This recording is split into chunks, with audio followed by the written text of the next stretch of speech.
आज की कहानी राजस्थान के एक ऐसी जगह की है जहां आज भी रात को हवाओं में चीखें सुनाई देती हैं, जहां 200 साल पहले एक पूरा गांव एक ही रात में खाली हो गया था और आज तक वहां कोई रहने नहीं आया। ये है कुलधरा। मेरा नाम विक्रम है। मैं जयपुर में एक ट्रैवल ब्लॉगर हूं। मुझे पैरानॉर्मल में ज्यादा यकीन नहीं था जब तक मैंने कुलधरा नहीं देखा। बात है पिछले साल की।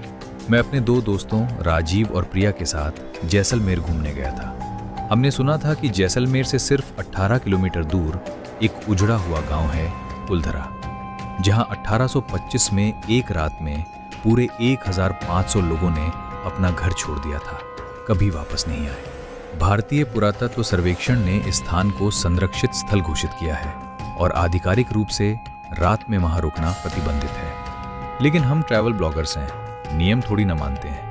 कुलधरा का इतिहास उतना ही दर्दनाक है जितना पुराना।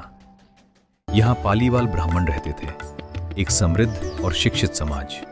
उनका व्यापार फलता फूलता था, सब कुछ ठीक था, जब तक सलीम सिंह नहीं आया। सलीम सिंह, जैसलमेर का वजीर, एक ऐसा आदमी जिसके दिल में न इंसानियत थी न डर। उसने कुलधरा के मुखिया की बेटी को देखा और बस उसने फरमान भेजा कि वो लड़की उसे चाहिए, निकाह करो या अंजाम भुगतो। उस रात कुलधरा के सभी 84 गांव के लोग इकट्ठे हुए। उन्होंने एक फैसला लिया, वो अपनी बेटी नहीं देंगे, लेकिन वो इस जालिम के राज में रहेंगे भी नहीं। और फिर एक अंधेरी रात में पूरा गांव खाली हो गया। कोई शोरगुल नहीं, बस खामोशी।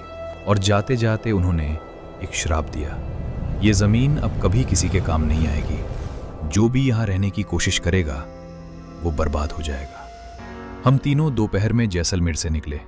मार्गदर्शक ने हमें प्रवेश द्वार तक छोड़ा और कहा, सूर्यास्त से पहले वापस आ जाना। हमने हां में सर हिलाया और वो बात बिल्कुल नहीं मानी। कुलधरा में घुसते ही एक अजीब सी अनुभूति हुई। वो जगह न तो जीवित थी और न ही पूर्णतः निर्जीव। टूटी हुई दीवारें, अधूरी छतें, घर के अंदर अभी भी चक्कियां, मटकें, टूटे हुए बर्तन, जैसे लोग कल ही गए हों। 200 साल बाद भी वहां एक अजीब सी ताजगी थी। प्रिया फोटोग्राफी कर रही थी, राजीव अपना व्लॉग शूट कर रहा था और मैं नोट्स ले रहा था। सब कुछ नॉर्मल था। शाम के करीब 6:30 बजे सूरज धीरे धीरे ढल रहा था और कुलधरा की टूटी दीवारें लंबी परछाइयां बना रही थीं। तभी प्रिया ने कहा, विक्रम, ये देख। उसने अपना कैमरा मेरी तरफ किया। उसने एक पुराने घर की खिड़की की तस्वीर ली थी, नॉर्मल सी तस्वीर, लेकिन खिड़की में एक चेहरा था, धुंधला सा, आधा, लेकिन था जरूर। हम तीनों ने उस तस्वीर को बार बार जूम इन करके देखा। वो चेहरा किसी बच्चे का था, छोटी सी आंखें और एक मुस्कान। राजीव ने कहा, छोड़ो यार, कैमरा ग्लिच होगा। हम आगे बढ़े, लेकिन कुछ देर बाद राजीव का व्लॉग कैमरा बंद हो गया। पूरी बैटरी थी और सडनली 0 हो गई। और मेरे नोट्स वाले पेज पे, जहां मैंने सिर्फ जगह का डिस्क्रिप्शन लिखा था, नीचे किसी ने जाओ लिखा हुआ था, मेरी हैंडराइटिंग में, लेकिन मैंने नहीं लिखा था। रात के करीब 8 बज गए थे। हम वापस जाने की कोशिश में थे, लेकिन राजीव का फोन GPS काम नहीं कर रहा था। हम एक ही गली में बार बार घूम रहे थे। वही अनुभूति जो रोहतांग में लोगों को हुई थी, मानो हम किसी चक्र में फंस गए हों। तभी हमें दूर से एक दिया जलता हुआ दिखा, एक पुराने घर के अंदर। हम तीनों रुक गए। प्रिया ने धीमे स्वर में कहा, यहां कोई नहीं रहता। राजीव ने सामने टिमटिमाते दीपक की ओर देखा, तो फिर ये दीपक, उसका वाक्य अधूरा ही रह गया। और फिर हमें सुनाई दिया एक स्त्री का स्वर, बहुत धीमा, बहुत दूर से। वो कुछ गुनगुना रही थी, कोई पुराना राजस्थानी लोकगीत, सालों पुराना और बहुत ही धीरे। हमारे पैर मानो जमीन में धंस गए थे, एक कदम भी आगे नहीं बढ़ पाए।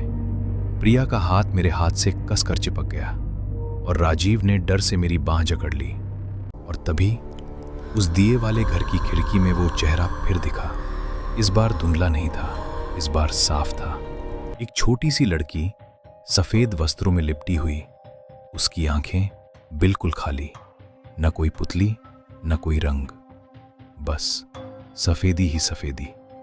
वो हमें देख रही थी, बिल्कुल स्थिर, एकदम निश्चल, बस देखे जा रही थी।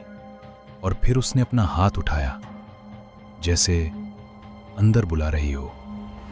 प्रिया चीखने ही वाली थी कि राजीव ने तुरंत उसका मुंह दबा दिया। हमारी नजरें एक पल के लिए मिली और फिर बिना एक शब्द बोले हम वहां से भाग पड़े। अंधेरे में टूटे पत्थरों पर गिरते पड़ते हम भागते रहे। दूरभाष का स्थान निर्धारण तंत्र काम नहीं कर रहा था, लेकिन हमारे पांव जैसे खुद ही रास्ता जानते थे। बस भागो, बस यहां से निकलो। करीब 20 मिनट बाद हम मुख्य मार्ग पर पहुंच गए, हांफते और कांपते हुए। जैसलमेर के निवास स्थल पहुंचकर हम तीनों चुपचाप बैठ गए। कोई कुछ नहीं बोला पूरे 1 घंटे तक। रात को प्रिया ने अपने कैमरा की सारी फोटोज डिलीट कर दी। राजीव ने वो व्लॉग कभी पब्लिश नहीं किया और मेरे नोट्स वाले पेज पे लिखा, जाओ।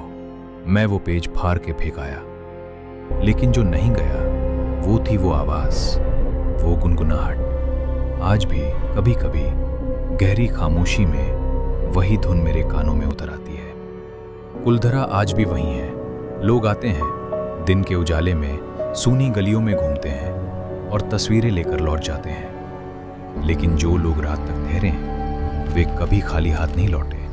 कोई आवाज साथ ले आया, कोई तस्वीर, और कुछ लोग कुछ और भी साथ ले आए, कुछ ऐसा जो उन्हें आज तक छोड़ता नहीं। दोस्तों, क्या आपके साथ भी कभी कुछ ऐसा हुआ है जो आप समझ नहीं पाए?